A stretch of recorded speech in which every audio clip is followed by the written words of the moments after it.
Breaking now at 11, law enforcement suited up in riot gear just moved in on pro-Palestinian activists dressed in black bloc who now for hours have been protesting outside UW's Interdisciplinary Engineering building, blocking entrances with makeshift barricades, even setting dumpsters and trash on fire as they once again demand the university sever ties with Boeing. Good evening, I'm Preston Phillips. Let's get right out to Como's Jackie Kent, who has been there all evening long. She is live on campus. Jackie, what's the latest right now? What are you looking at? Yeah, Preston, I've stepped out of the frame to give you a better view. You could see a line of Seattle police officers here on East Stevens Way off Jefferson Road, which is right in front of this engineering building where this all took place today. We just heard police over a loudspeaker announce it's been an hour since they first ordered people to disperse, that they need the street to be clear so emergency vehicles can respond, and told these pro-Palestinian protesters they can remain on sidewalks and peacefully protest. You might be able to hear them. They are about a few hundred yards away. This is a group of pro-Palestinian protesters who have been here for about 5 hours today. This is a group dressed in all black. They stacked furniture to make a blockade in front of the engineering building early today. They toppled dumpsters in the street to block off nearby Jefferson Road, confronted a security officer at one point until he drove away. They also lit those dumpsters on fire, and that's what we told you in the past half hour when fire crews came in here and extinguished it. Turning right here to the front door of the engineering building, you can see Seattle police now starting to enter the building. You might be able to see in the windows, if we could get a good look, there are some protesters still in the building. We reached out to a UW spokesperson earlier today to ask about how they're going to handle this, and they said that they would have police nearby and that people trespassing in the building would face legal and student conduct actions. Right now we're seeing at least a dozen police officers removing chairs and other blockades from the front of the building, entering the front, while other police are still lining East Stevens Way. You can hear these protesters now getting closer to the entrance and chanting closer to them. This group dressed in black, this is a separate group from Super UW that organized this initial protest outside the building, urging the university to break ties with Boeing as the war in Gaza continues. We'll allow peaceful protest on the sidewalk, but you cannot interfere with these officers. If you remain in the street, you can be subject to arrest. You can peacefully protest on the west sidewalk. Do not interfere with these officers. Do not get in their way. You can hear that police announcement again, warning protesters. Go ahead. Jackie, can you hear me? I'm just curious right now as they're going into this building here on the UW campus. Do we know if there are protesters inside the building or have they just blockaded those entrances? Do you know? I think both, Preston. We know from earlier they moved the blockade from the sidewalk closer to the entrance of the building. And I can see from our angle they moved some chairs that were blocking the doors. And I can see in the windows on the second floor there were at least 2 people inside the building wearing all black, but they've since closed the shades so we could no longer see them. And now you can see right in front of us police now entering the building. You know, Jackie, earlier as I was watching all the live feeds and you were out there on ARC Seattle as well, we saw a lot of the black protesters, or the protesters dressed in all black, as you were mentioning a little earlier. We saw so many of them with the umbrellas. Do you know if they just left or they just kind of mixed within the crowd there? Because before it was very clear who they were and where they were standing, but now I don't see as many of them. Do you know where those people went? Yeah, they do seem to have dispersed, and it looks like a mix of people right now. So it's kind of hard to distinguish who people are with. We're also seeing a lot of students show up just to watch what's happening with their cameras. There was a lot of action earlier with the fire department that drew a lot of people out here. We're pointing you toward the window right now. You could see police inside, armed, looking through the building, and so a lot more police officers look to be following inside too. You know, Jackie, as we see all these law enforcement, these officers there, we know that State Patrol is also mixed in with the police that we're looking at there. We can see Seattle PD's Poet team also part of this. I'm a little curious because when you go online, you look and see what people are saying about this. A lot of people are a little upset that police didn't show up sooner. I know there was a bit of a delayed response. There was that fire in the dumpster as well that the protesters had said. It was a pretty large fire. It did take a while for firefighters to get there, maybe 30 minutes or longer. There are also complaints with people online talking about how the university may have been aware of this and this ended up happening anyway. And then you see the fires, you see the protesters show up with a black bloc blocking, Arcomo news cameras with umbrellas. And it reminds you of the old CHOP days back in Seattle's Capitol Hill neighborhood. This is the fire we're looking at here of the dumpsters that were set on fire. And it took a long time for the fire department to arrive. A lot of people online, with everything that's going on across the country right now and, different things, people saying this looks really embarrassing, Jackie, for the University of Washington. For this to happen on campus and then for there to be such a delayed response to put the fire out, to stop this from happening, it's kind of an interesting response tonight. Are you hearing any of that kind of same thing while you're on campus there? Yeah, and we noticed that too, Preston, and we heard that many Seattle police and state troopers were on the other side of Jefferson Road from where we are on East Stevens. We couldn't get far that direction because the dumpsters that were on fire were blocking that street. We couldn't go that way. So we heard that there were police on standby earlier today. It's unclear why fire crews didn't come sooner. We do know that East Stevens Way was blocked off with a bike rack, with chairs and other furniture. So it's possible that maybe crews were told that they wouldn't be able to get in off East Stevens Way. But absolutely, we watched that fire burning for about a half hour before we saw the first bits of water put on it. Yeah, it seemed like it took a long time. And then we finally saw law enforcement show up right behind fire, like they showed up at like the same time wearing their ballistic helmets and then kind of clearing the way. But as far as what I've seen so far, I haven't seen any arrests take place. Have you? We have not seen any arrests, and just to clarify, Preston, police, before fire crews came in to extinguish that fire, someone came in over the loudspeaker and told the protesters that police would be escorting fire crews just to make sure everyone would stay safe, and that's when they made that first line formation on Jefferson Road in front of the dumpsters, and they told protesters that if they tried to block fire crews, then they would risk getting arrested as well. So that's why we saw police and fire show up at the same time. So, Jackie, right now from our live shot that we're looking at from you, we can see those officers and the different law enforcement inside that building. Have you seen if they've been able to make their way to that second floor where you said you did see maybe a couple of protesters up there in that building? We can't see the second floor anymore because the shades are pulled down, but we do see several officers on the first floor and trying to see if they're escorting somebody.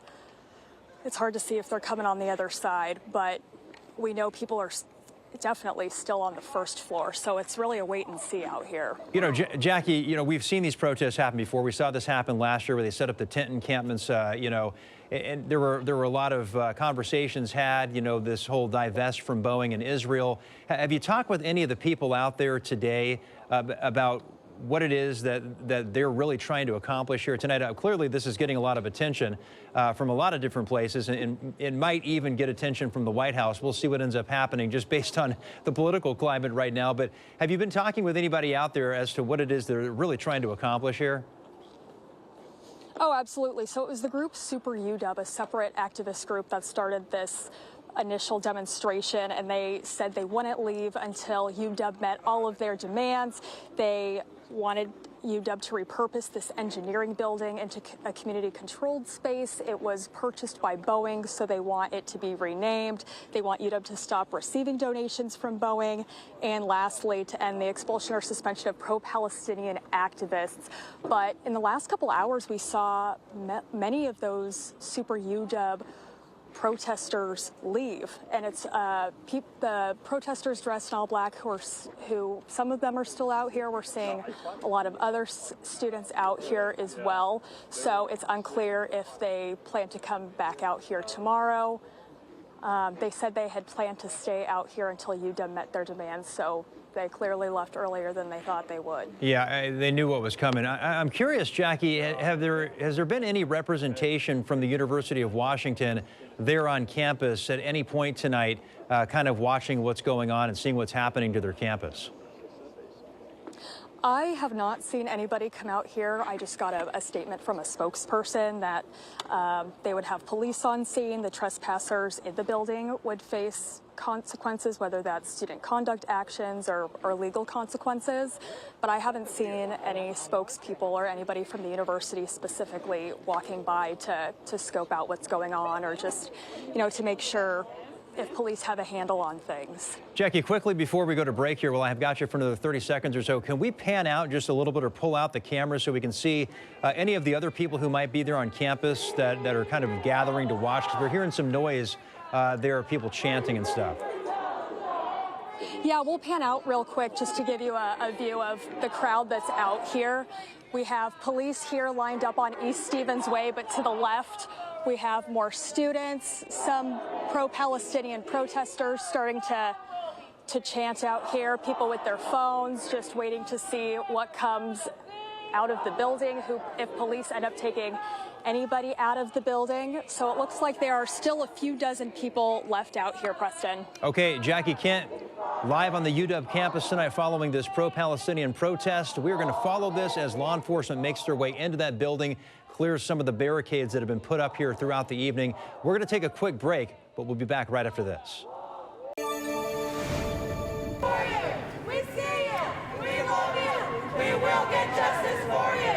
Well, turmoil on the University of Washington campus leads to dozens of arrests. More than 30 pro-Palestinian protesters led out of that engineering building in handcuffs. The activists behind that fiery statement say the demonstration was in protest of UW's ties to Boeing. They left a mark on the campus following their building takeover. KOMO's Hannah Knowles live from the engineering building where things look to be more peaceful at this hour. But Hannah, a lot of damage to clean up and police still monitoring that area.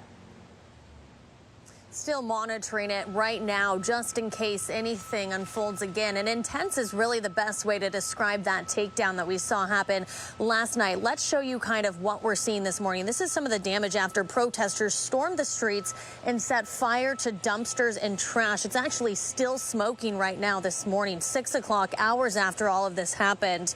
Our crews were live during all of this, capturing up close video. The takedown, again, best way to describe it, intense, warlike, protesters being led away by officers from the IEB after breaking into the building. Officers wearing SWAT gear marching into the courtyard to break up this chaos. About 30 people were taken into custody. According to the University of Washington, those people could face trespassing, property destruction, and disorderly conduct charges. That's now up to the King County Prosecuting Attorney's Office, which we could see these cases head to their desk today. Now, things took a turn when protesters started blocking off the doors, filling the streets, using furniture to barricade the doors, and then force their way into the engineering building. Let's take you back up to the KOMO 4 drone, which is flying live above us right now to put into perspective where we are this morning. This is in the heart of the UW campus, right across from the hub. Students are heading to class, getting ready to start their day. Probably seeing a lot of this for the first time unless they were aware of what was happening last night. So again, bringing you back out live to where we are. This is just a little bit of the damage that we're seeing this morning. That takedown, again, very intense. That video that we captured, seeing the fire set on fire, the trash set on fire was very, very, just captivating to watch. It'll be interesting to see what happens with the people who were arrested last night and how the university reacts this morning. Back to you. We'll be watching all of that and also the cleanup to be done as well. The university released this statement. It says, in part, the UW is committed to maintaining a secure learning and research environment and strongly condemns this illegal building occupation and the anti-Semitic statement that was issued by a suspended student group Monday. The university will not be intimidated by this sort of offensive and destructive behavior and will continue to oppose anti-Semitism in all its forms. And last year, at around this time, another group of pro-Palestinian activists took over a section of the quad on the UW campus. They set up tents and stayed there for 3 weeks. The demonstrators demanded the University of Washington cut ties with Israel and Boeing and other companies that do business with Israel.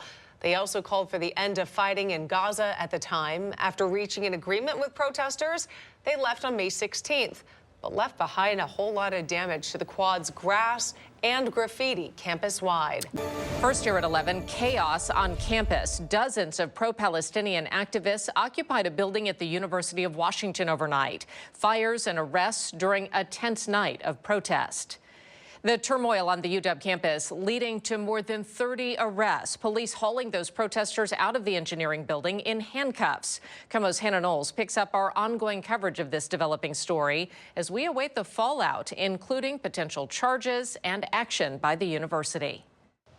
The IEB building here on the University of Washington's campus looks much different now after crews spent the day cleaning up any evidence of the protest. Now we wait to see what will happen with the 30 people arrested. Now! An all-out virtual war zone as chaos consumes the UW campus. A group of pro-Palestinian demonstrators crossing the line with their message for school officials. And the university has called these pigs to defend the property. They set dumpsters and trash on fire before storming into the engineering building and taking it over. Well, we are going to be here until our demands are met. We are here to negotiate with the university, and we are hoping they will hear us and speak with us. Uniformed police officers will be entering this building. If you remain inside, you'll be subject to arrest. All of it leading to a standoff with armed police officers. Our cameras captured officers arresting those who were barricaded inside. Free Palestine! The protesters urging the university to cut ties with Boeing over its military contracts and connections to the Israeli Defense Force. People in Palestine and Gaza specifically have faced bombs, bullets, forced starvation, cuts to water and electricity, and that is not possible without the support of the U.S. The university says any students involved in the protest will be referred to the Student Conduct Office. For the National Desk, I'm Hannah Knowles.